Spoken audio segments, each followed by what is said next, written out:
তার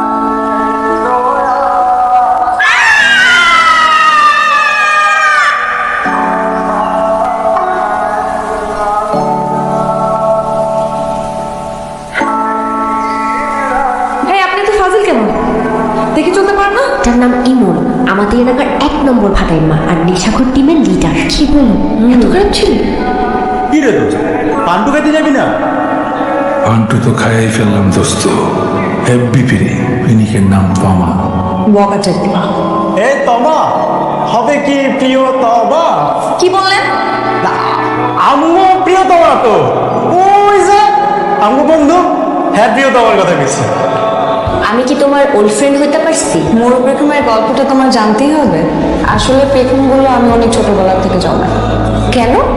আমার ভাগ্যে যে আছে সে একদিন অবশ্যই আসবে, আর যেদিন আসবে সেদিন আমি আমার এই জমানোর যত পেখম আছে সবগুলো ওকে গিফট করবো।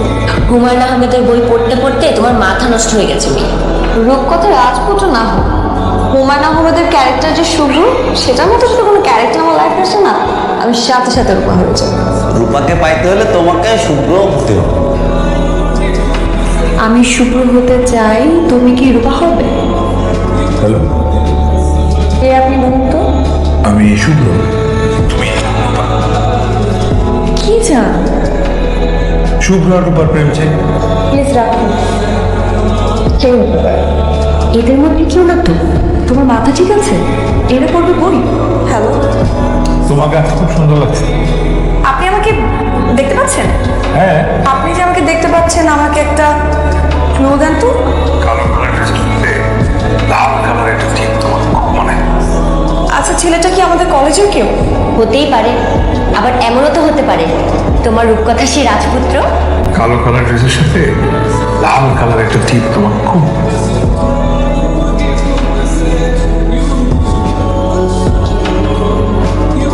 আমি আপনাকে দেখতে চাই। এখন প্রয়োজন নেই, তো আমি যে আছি সেটা প্রমাণ দিয়ে কিভাবে? আজকে রাতে 12টা।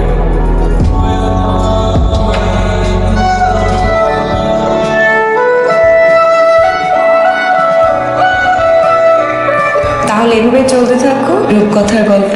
খুব ভালো একটা পাত্র পাওয়া গেছে, তোর বাবার কলিগের ছেলে, লন্ডনে স্কলারশিপ হয়েছে, যাওয়ার আগে বিয়ে করে যাবে। হ্যালো, আমি তোমার সাথে দেখা করতে চাই।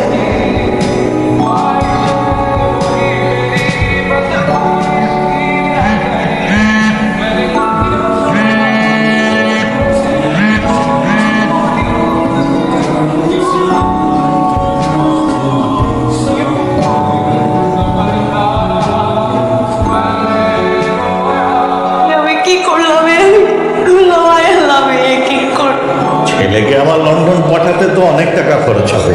হ্যাঁ, এই ধরুন নিয়ার অ্যাবাউট 25 লাখ।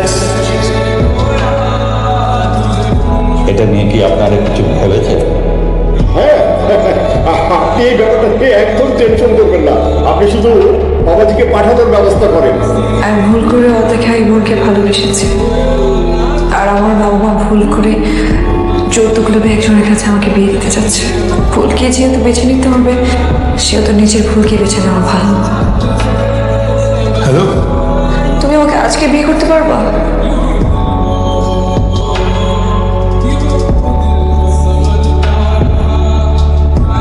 আমাকে তো এটা প্রমিস করবা? কি প্রমিস? তুমি আর কোনোদিন নেশা করবা না।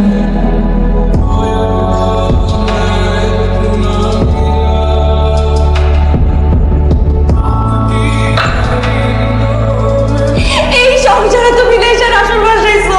আমার প্রতি এই ছিল ভালোবাসা তোমার? আমি এক কাপড় আসছিলাম না এই বাসায়, আমি এক কাপড় এই বাড়ির থেকে বেরিয়ে যাবো। তোমাকে আমার কাছে ফিরে দেন। তমা যাবে না। ওরে বলেন আমারে বলতে। তুমি চলে যাও, তুমি ডিভোর্স লেটার পেয়ে যাবে। তুমি আমাকে বারবার ফোন দিচ্ছ কেন? ফিরে আসো প্লিজ। আমি ফিরে আসবো না। তাহলে আমি হারা যেতেছি, আমাকে কখনো খুঁজতে আসবে না।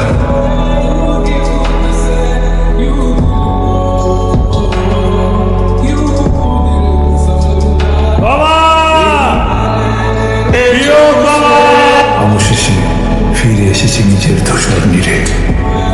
প্রেম, আমি তোমার কাছেই ফিরে এসেছিলাম, কারণ আমি তোমাকে ছেড়ে যেতে পারিনি। তুমি বাবা হবে, আমি মা। জীবনের কঠিন সময় তোমাকে আমার পাশে খুব প্রয়োজন, কিন্তু তুমি নেই। বারবার তোমার খোঁজে এসে ক্লান্ত হৃদয়ে ফিরে যেতে হচ্ছে। যখনই ফিরে এসে আমার চিঠি হাতে পাবে, সব অভিমান ভুলে ছুটে এসো। তোমার কোথায়? প্রিয় মানুষের অপেক্ষা কতটা যন্ত্রণাদায়ক হতে পারে তা আমি ধারণা টের পেয়েছি। আমি আমার সন্তান জন্ম দিতে যাচ্ছি। ডাক্তার বলেছে আমার অবস্থা ভালো না, বাঁচি বা মরি, তুমি নিশ্চিত থেকো। আমি তোমাকে ভালোবাসি। আমাদের ভালোবাসা এমন এক ভালোবাসা যা আমরা কখনো উদযাপন করতে পারিনি, একসাথে জীবন কাটাতে পারিনি। শুধুমাত্র রূপকথার গল্পের মতো আমরা একটা সম্পর্কে জড়িয়ে আছি। তাই আমাদের এই মায়াময় ভালোবাসার উপহার হিসেবে তোমার জন্য রেখে যাচ্ছি রূপকথাকে। রূপকথা, আমাদের ভালোবাসা। তোমার বারবার মনে হচ্ছে আমি তোমাকে খুন করেছি, অথচ বিশ্বাস করো সেই দিনের পর থেকে আমি কখনো নেশা করিনি, কখনো না। কথার মতো সুন্দর একটা সংসার আমি তোমাকে উপহার দিতে পারিনি, অথচ তুমি নিজের জীবন দিয়ে আমাকে উপহার দিয়ে গেলে রূপকথা।